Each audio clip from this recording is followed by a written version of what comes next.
Nosso assunto agora é sobre o novo Plano Safra, que deve ser anunciado ainda pelo governo federal entre junho deste ano, e sobre como deve ser composto, então, o novo Plano Agrícola da Safra 25-26. Eu converso sobre ele, então, agora com Sérgio Souza, deputado do MDB do Paraná. Muito bem-vindo, deputado. Olá, Simone, uma boa tarde a todos que estão nos assistindo. Boa tarde ao senhor, que bom tê-lo aqui mais uma vez. Obrigada pela gentileza dessa entrevista. Deputado, a FPA e a CNA, elas já entregaram suas propostas, né? A gente viu na semana passada aí a vez da CNA propondo 594 bilhões para linhas de crédito, né? Ao Pronaf, também aos pequenos, aos médios e grandes produtores. E para equalização de juros do crédito rural, né, dos atuais 14 bilhões para 25 bilhões. Expectativa, eu queria saber agora, com volume que deve ser anunciado, né, a gente não sabe ainda, né, e também a disponibilização, o que vai chegar aí para o produtor diante de uma Selic em alta. Então, Simone, essa finalzinho da sua fala é o que mais nos preocupa, né? Uma Selic em alta. Nós vimos o governo batendo muito na Selic no tempo da eleição, no início do mandato, quando o presidente do Banco Central era outro, e nós estamos vendo, mesmo com a mudança do presidente do Banco Central, uma Selic crescente. Isso nos preocupa, porque a teoria do Banco Central é que se tiver um juros alto, as pessoas vão consumir menos. Em consumindo menos, gera menos inflação. Nós não temos como parar de produzir. O produtor rural não tem como dizer, olha, esse ano eu não vou plantar porque os juros estão muito alto. Ele tem que continuar plantando. Só que numa taxa neste nível de juros, de custeio, de se ele tiver que fazer algum investimento, ele não consegue fechar as suas contas. Porque nós temos hoje um valor agregado do produto final, daquilo que o nosso produtor produz, uma soja, um milho, um trigo, um feijão, assim por diante, esse valor ele está muito abaixo daquele que estava há um tempo atrás, há 3, 4 anos atrás, está mais ou menos a metade do preço, talvez um pouquinho mais. E os insumos não caíram. As máquinas, o custeio não caiu, o óleo diesel, que é um insumo principal na base da produção de alimentos, também não caiu. Então, estamos com alto custo, altos juros e um resultado de preço pelos produtos muito aquém daquele que já foi há 2, 3 anos atrás.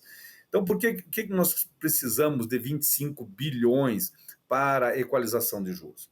E não é muito não, né? 25 bilhões é um pouco mais daquilo que o governo dá para a Lei Rouanet, né? 25 bilhões é algo em torno aí de 12, 13% que se gasta com Bolsa Família nesse país, né? E nós estamos falando de uma plataforma da economia, um setor da economia que responde por quase 30% do emprego, renda, arrecadação e aí por diante, né? Então, esses 25 bilhões fariam com que nós conseguíssemos alavancar uma quantidade de recursos que pode chegar a perto dos 600 bilhões no mercado, né? E esta com uma taxa de juros que fique na faixa aí de um dígito, que não fuja de muito mais do que um dígito, de repente chegar aí 12%, 13% no máximo, em alguns casos, né, para médio e grande produtor, mas o pequeno produtor não pode passar de 6, 7% ao ano. 6, 7% ao ano para equalizar Selic de 14,50 mais spread bancário, o governo tem que equalizar aí 13, 14%. Então é bastante.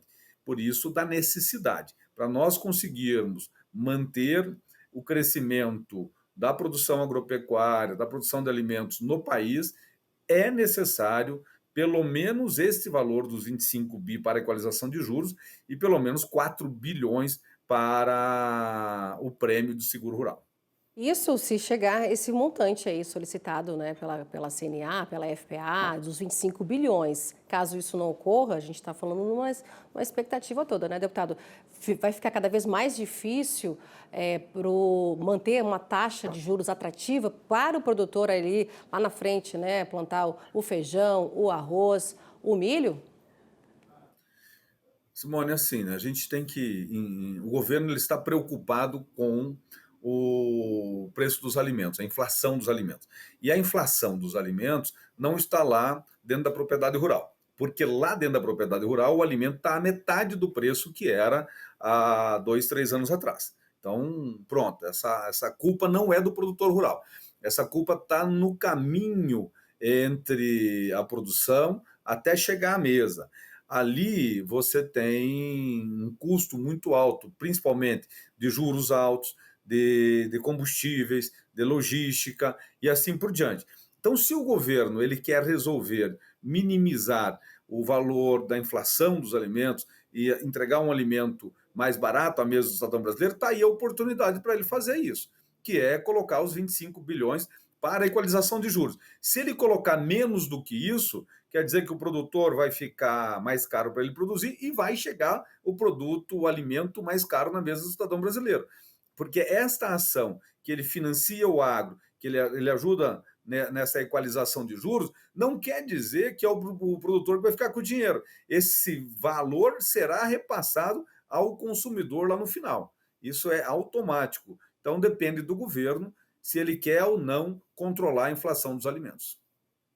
Deputado, a gente viu em fevereiro, né, o governo abrindo o crédito extraordinário de 4 bilhões aí para viabilizar a retomada dos contratos, né, com a subvenção. Vimos aí em relação a estender por mais 60 dias, né, o crédito extraordinário, né, nessa MP. Esse incremento todo a gente anunciou muito aqui, mas falando agora em relação ao seguro rural, não é? O senhor citou um pouco aí, 4 bi no orçamento para o seguro rural, mudanças no programa com a lei, né, do seguro rural que prevê, então, a implementação do fundo catástrofe. Estou falando isso aí em relação a senadora Tereza Cristina, não é? Como é que o senhor acredita que esse seguro rural ele deve chegar mediante a tantos acontecimentos climáticos que a gente está observando e que tendem a aumentar a cada ano? Simone, o Brasil é um país continental e é um país de clima temperado. Aqui no sul, sudeste, aqui, por exemplo, no estado do Paraná, nós temos um clima mais regulado, e centro-oeste, um clima tropical, o norte, clima tropical. Algumas regiões com uma regularidade climática muito mais estável e algumas regiões instável. Quem diria que o Rio Grande do Sul iria estar passando por uma seca, se o ano passado foi a enchente?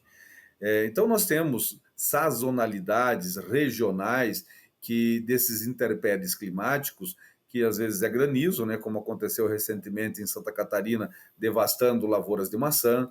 Então, nós temos, por exemplo, aconteceu geada há 2, 3 anos, pegando cafezais, inclusive em Minas Gerais. Então, essa sazonalidade do clima pode causar um prejuízo ao produtor muito grande. Por isso, da necessidade do seguro rural.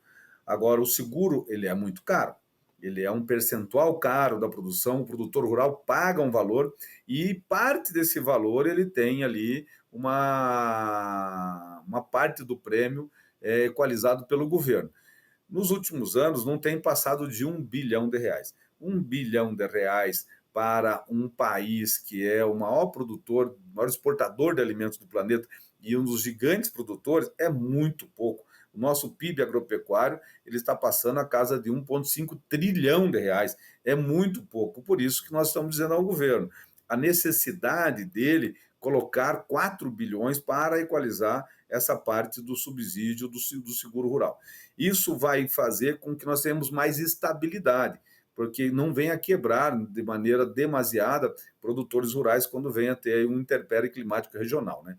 Nós sabemos que para o Brasil ser deste tamanho, nós nunca vamos ter quebras substanciais de safra, porque quando o Mato Grosso produziu bem, pode ser que no Rio Grande do Sul, no Paraná, deu algum problema de intempérie climática. Mesmo assim, dentro do próprio estado, no Paraná, nesse ano, na safra de soja, nós tivemos lugares aí que colheu 80, 90 sacas por hectare de soja e teve lugar que colheu 15, 10 sacas por hectare. Você imagina, dentro de um estado que é só 2,3% do território nacional, acontecer essa sazonalidade de clima, né?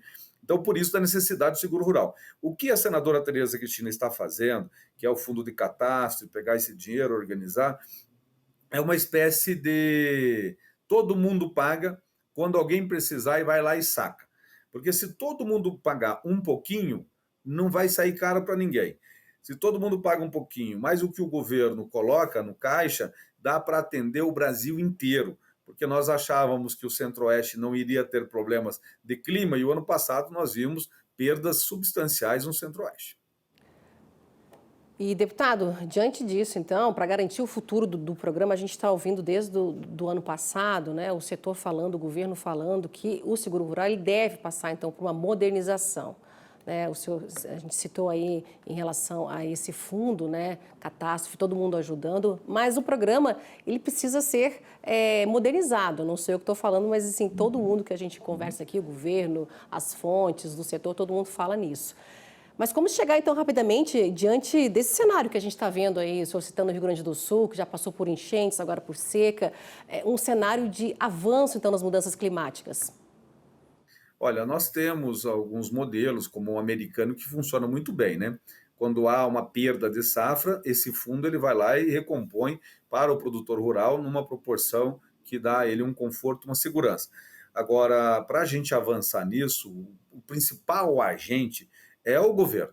O governo ele tem que estar imbuído dessa vontade, desse ânimo de fazer, porque o Congresso está fazendo a sua parte. Nós estamos trabalhando de maneira sistemática, intensa, para construir isso, mas não dá para construir sozinho. Isso tem que construir com a colaboração do governo.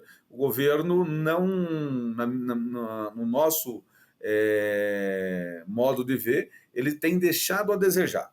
Ele tem olhado a agricultura como o patinho feio da economia. Eu tenho dito assim, Simone, com muita tranquilidade, eu me relaciono com pessoas no Congresso Nacional de todos os partidos, sou membro da mesa executiva da Câmara dos Deputados, pelo meu partido, que é o MDB, eu sou de um posicionamento de centro-direita, a gente tem, mas não tenho nenhum problema, nós estamos lá para ajudar a resolver o problema do país, para resolver os problemas setoriais como o do agro. Agora, esta interlocução precisa, e o agro não é inimigo do governo, de forma alguma. Agora, o que tem são pessoas ligadas ao setor agropecuário que têm uma posição ideológica diferente da posição do governo. Mas não somos setoriais e nós somos produtores daquilo que é a subsistência da vida, não só do ser humano, mas também da vida animal, né? Onde nós produzimos em larga escala a nossa proteína animal. Então, nós cuidamos disso. É o agro que cuida de alimentar o povo brasileiro e ainda exporta o seu excedente para quase 200 países. Então, nós fazemos o nosso papel. O governo precisa entender a importância que é esse setor e valorizar. Valorizar dentro da garantia do seguro rural e valorizar com um plano safra que, de fato, seja robusto, que não tenha juros abusivos e que tenha um alto valor para nós diminuirmos, equalizarmos aí os juros. Desafios, então, do novo Plano Safra, que deve ser anunciado, o novo Plano Safra aí 25, 26, desafios, grandes desafios, quando a gente fala também do seguro rural, né, deputado? Muito obrigada por essa conversa hoje aqui com a gente, que é um pontapé inicial, que a gente sabe que tem muita água que vai correr por baixo dessa ponte até ser anunciado esse novo Plano Agrícola do Brasil, viu, deputado? Muito obrigada mais uma vez pela gentileza da sua participação aqui comigo hoje no nosso jornal e até uma próxima. Obrigado, Simone. Um abraço a você. Que Deus abençoe a todos. Obrigada. Tchau, tchau.